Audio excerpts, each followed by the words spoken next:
The fire here at Joyland is still burning. You can see and smell the burn.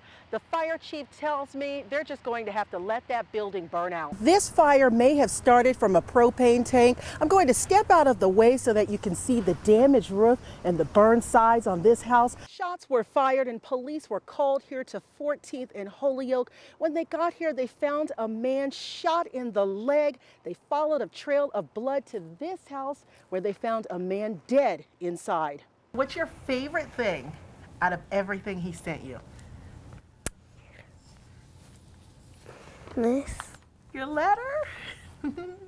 This morning when I looked out my window, there wasn't anything on the ground, but now you can look and see the snow is really starting to pack some of these sidewalks and some of the roads. And see, you say there is more than one recall on this van.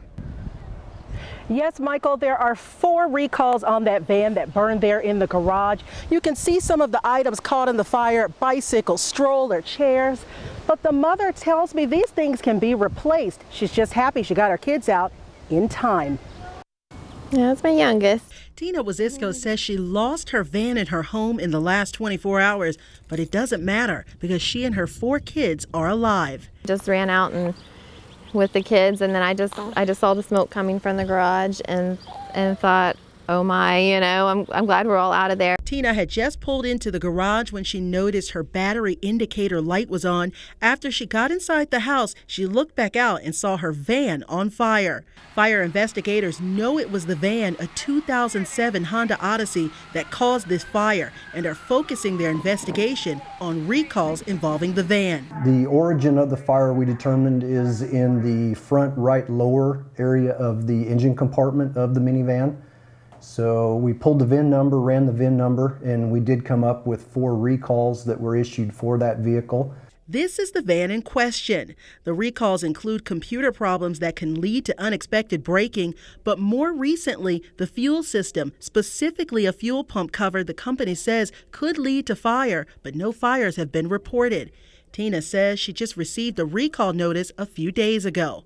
Hadn't opened it yet, but my best friend, she has a Honda too.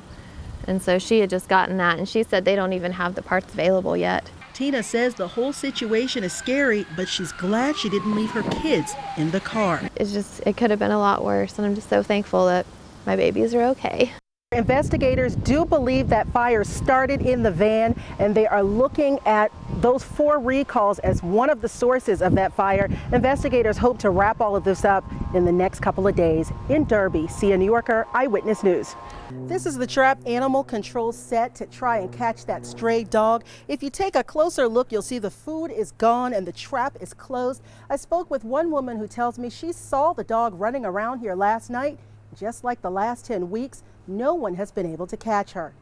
They call her Lassie because no matter what anyone does, she gets out of any situation, and she's been eluding animal control officers for months. Lassie would see that white, anything white, she knows, and she'll look, and then until it goes. Stray dog has been roaming around the Mead neighborhood for about 2.5 months.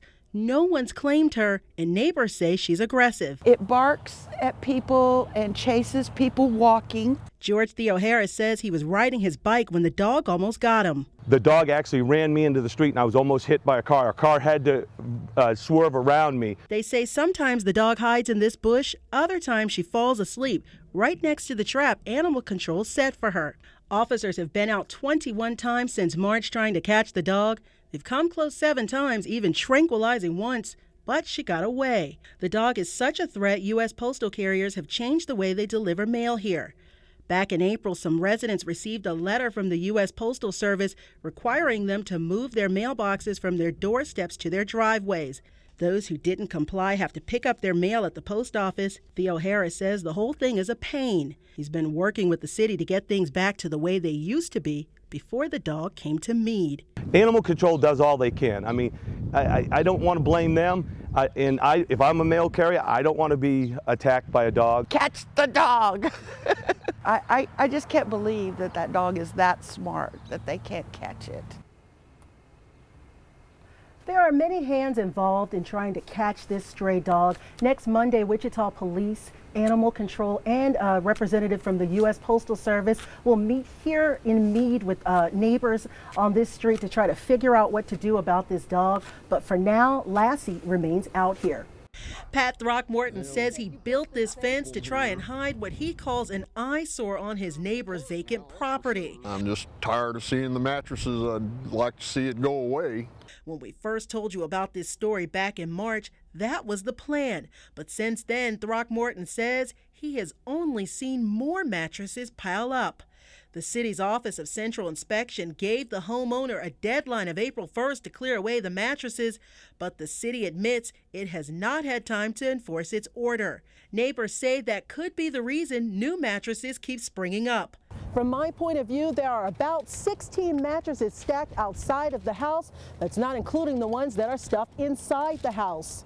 The city would not go on camera to discuss the issue, but a city administrator tells Eyewitness News inspectors are inundated with dozens of calls daily. The next step for the city is to hire contractors to clean up the mess and then bill the owner. But Throckmorton says he's losing patience. I'm going to work at saying I want it condemned if they ain't going to fix it. And tore down, hopefully. In Southwest Wichita, Sia Nyorkor, KWCH 12 Eyewitness News. Many would say Dave Johnson has the respect of shockers all around the world. I am the original Woo. The 78-year-old came up with Wichita State's first mascot costume, Woo Shock. When I was out there as a cheerleader in 1954, there was no mascot. So he and another student designed one for less than $20. Tell us about the nose. Well, the nose I put in as a ping pong ball. I put a ping pong ball there, it was a yellow one. And I put a light bulb in it. The then art major was a cheerleader who traveled with the basketball team. Johnson says he simply wanted the team to stand out. The costume took off and Woo Shock became legend. You had to come up with something different than anybody else had in the United States. Johnson's office is now filled with shocker gear and he keeps a scrapbook with memories. But you won't find the original costume anywhere. It was destroyed. We won the game in the last shot, and who did they go after? Woo Shock. And the only thing I had left was the head. They tore it off. But they got physical with us. Today he makes his living as an auto dealer. He's not going to Atlanta for the Final Four, but he'll be cheering the team on here at home. Would you put on the Woo costume again?